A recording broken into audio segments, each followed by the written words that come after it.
Number one mod, you get the windshield. Okay, I know it doesn't make much of a difference, you think, but the actual curve of this brings the wind on your helmet and not on your chest, which is quite cool. And you still got your little logo, Batman as I call it. And this one actually flecks off the back because, yep. So this is the Mra Windshield. It's made in Germany. You know, the Germans, they make good things. And clips in where you got your stock things. It's pretty simple install. It'll take you maybe like 10-15 minutes at tops, and makes a difference. And aesthetically, it still goes with the naked look. It's not too much, but it does make a difference in the wind. I promise you that.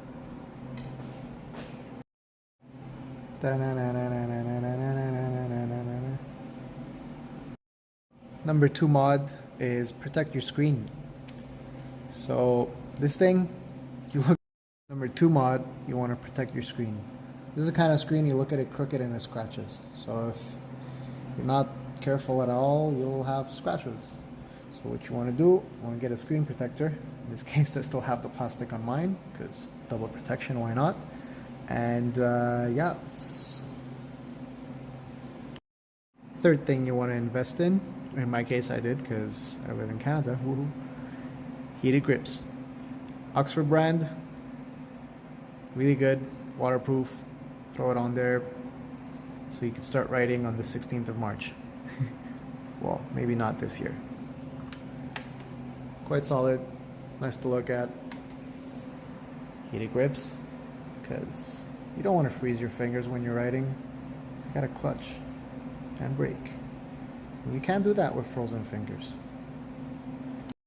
The fourth thing I did to this bike is getting a phone holder or a mount. Not the official mount, but I'll put the link in the description mount.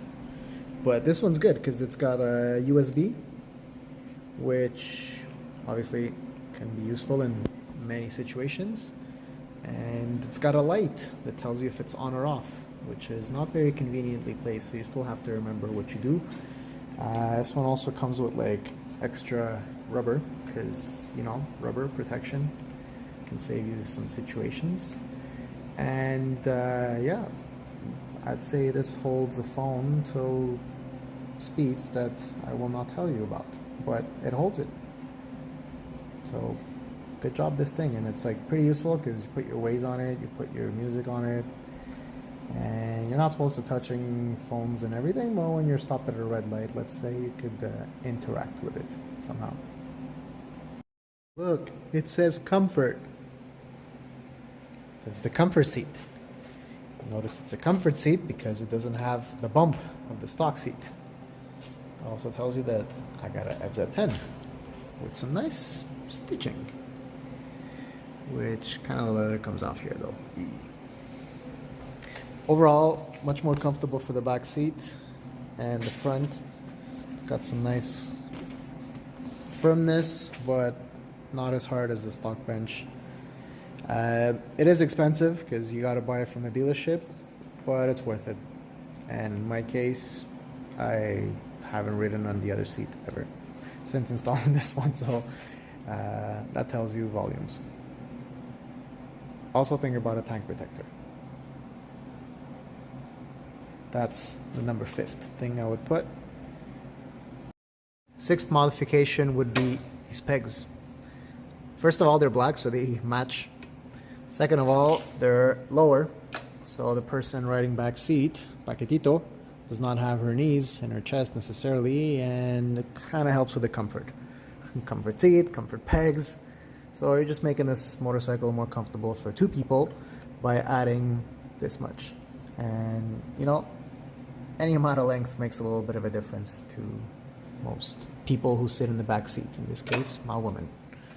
So I'll provide her with those extra inches that she wants. Number 7 mod for my Fz-10 is the Woodcraft frame sliders. This is one of those You don't need it until you need it, and I hope I don't ever use it. But for now, I use them as a highway peg. No, just kidding. What happened once or twice? But no, all jokes aside, good quality. Pretty happy with them, and kind of like, especially when you don't focus, you don't see them. So they blend good.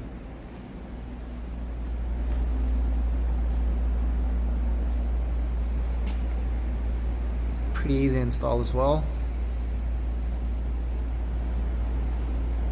Well worth it. Number 8 would be the Fender Eliminator. In this case, Yoshimura, because the stock one just does not look that good, and you could reuse the stock turn signals. It's got like a nice little light, and it just looks good. Tidies up the rear end.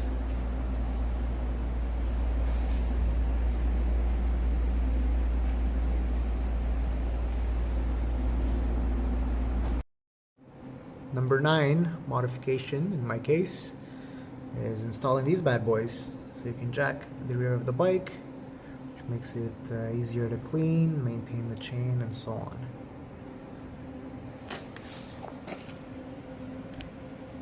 Also, perhaps in some situations, could hit the pavement before you hit something else, or not, but we're not testing that.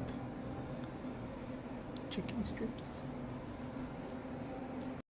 Finally, the 10th thing I did, except kill this fly here, is paint this black. Little bonus, you can wrap the weights yellow, so it doesn't stand out, which is what I did.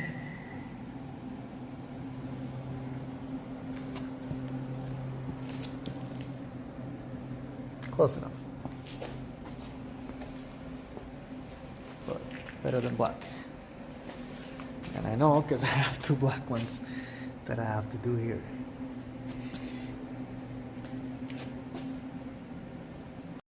Thing I was thinking of getting, but I didn't. An exhaust. Okay, so this bike sounds amazing with pretty much any exhausts. Even the stock one. Make you hear it in a bit. But they're too loud. They're just too loud. They crackle and pop and backfire and attract too much attention from the cops. And I kind of like the stealthiness and being able to enjoy my music and the scene and stuff, which none of the other exhausts can do. And like, you have to wear earplugs and money. I don't know, man. It sounds badass as it is. So I haven't changed the exhaust, and as of yet, like, I even thought of decatting it, but still, man, just sounds good as it is. Next item here is quick shifter. I don't have one. Why? Because you can just do it without. You can slam gears through this bike pretty easily. You just have to let go of the throttle one little bit and tick, tick, goes up and down. Anyways, the quick shifter from Yamaha, if I'm not mistaken, it only goes up, not down. And yeah, even though it's fun, but I don't need that extra second shaved. And probably it's more fun, but I haven't got one, and I haven't found the need to get one. So yeah, that's the other thing I would think about changing, but I haven't, because it doesn't really justify the cost of spending for what, $400, $400, unless I pick one up used, which no one's selling it, because once you put one on, it's kind of hard to take it off. But I don't have one, and I don't miss it yet. But let's say I tried one with one, I might say, okay, time to splurge on a quick shifter, but still, it shifts pretty quick as is.